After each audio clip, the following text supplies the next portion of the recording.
Hi friends, welcome back to my YouTube channel. ನಾವು ಇವತ್ತು August 19, 2025 current ಅಫೇರ್ಸನ್ನು ನೋಡೋಣ. ಫಸ್ಟ್ ಒನ್, ಇತ್ತೀಚೆಗೆ ಸುಪ್ರೀಂ ಕೋರ್ಟ್ ಯಾವ ವಿಷಯಕ್ಕೆ ಸಂಬಂಧಿಸಿದಂತೆ ಸ್ವಯಂ ಪ್ರೇರಿತ ಪ್ರಕರಣವನ್ನು ದಾಖಲಿಸಿಕೊಂಡಿದೆ?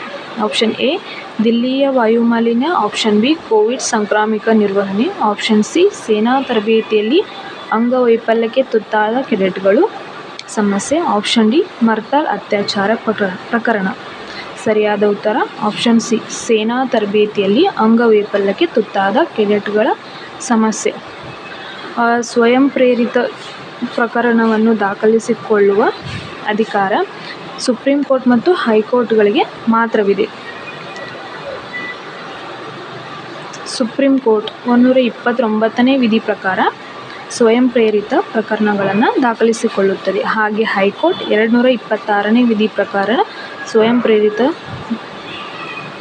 ಪ್ರಕರಣವನ್ನು ದಾಖಲಿಸಿಕೊಳ್ಳುತ್ತದೆ.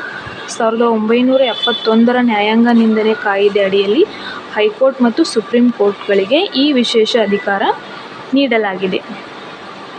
ಎರಡನೇ ಪ್ರಶ್ನೆ, ಸುಭಾಷ್ ಎಂ ಕಾಮತ್ ಅವರಿಗೆ ಯಾವ ವಿಭಾಗದಲ್ಲಿ ಅಂತಾರಾಷ್ಟ್ರೀಯ ಪ್ರಶಸ್ತಿ ಲಭಿಸಿದೆ? ಆಪ್ಷನ್ ಎ, ವ್ಯವಸಾಯ ಛಾಯಾಗ್ರಹಣ. ಆಪ್ಷನ್ ಬಿ, ವನ್ಯಜೀವಿ ಛಾಯಾಗ್ರಹಣ.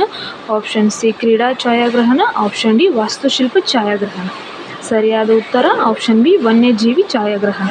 ಸುಭಾಷ್ ಎಂ ಕಾಮತ್ ಅವರು ಮೂಲತಃ ಉಡುಪಿಯವರಾಗಿದ್ದಾರೆ.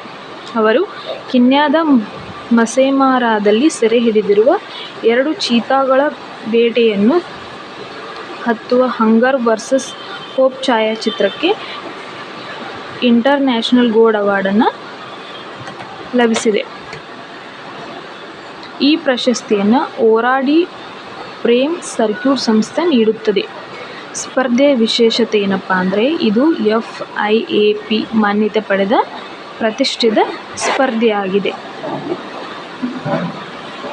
ಮೂರನೇ ಪ್ರಶ್ನೆ, ಮಿಸ್ ಯೂನಿವರ್ಸ್ ಇಂಡಿಯಾ 2025ರ ಪ್ರಶಸ್ತಿಯನ್ನು ಯಾರು ಗೆದ್ದರು? Option A, Rekha Singh. Option B, Tanya Sharma. Option C, Manika Sharma. Option D, Mehak Dhingra. ಸರಿಯಾದ ಉತ್ತರ ಮನಿಕಾ ಶರ್ಮಾ. ಇವರು ಮೂಲತಃ ರಾಜಸ್ಥಾನದವರಾಗಿದ್ದಾರೆ. ಹಾಗೆ 2024ನೇ ಸಾಲಿನ ಮಿಸ್ ಯೂನಿವರ್ಸ್ ರೇಖಾ ಸಿಂಗ್ ಮನಿಕಾ ಅವರಿಗೆ ಕಿರೀಟವನ್ನು ತೊಡಿಸಿದರು.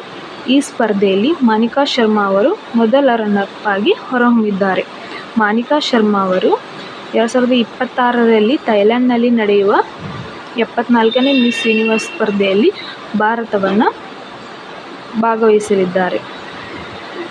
ನಾಲ್ಕನೇ ಪ್ರಶ್ನೆ, ಪೋಲೆಂಡ್ನ ತಾರೆ ಈಗಾ ಸ್ವಿಯಾಟೆಕ್ ಯಾವ ಟೆನ್ನಿಸ್ ಟೂರ್ನಮೆಂಟ್ ಗೆದ್ದಿದ್ದಾರೆ? US open, Cincinnati open, French open, Wimbledon. ಸರಿಯಾದ ಉತ್ತರ ಸಿನ್ಸಿನಾಟಿ ಓಪನ್. ಮೂರನೇ ಶ್ರೇಯಾಂಕಿತ ಸ್ವಿಯಾಟೆಕ್ ಇದು ಚೊಚ್ಚಲ ಸಿನ್ಸಿನಾಟಿ ಪ್ರಶಸ್ತಿಯಾಗಿದೆ.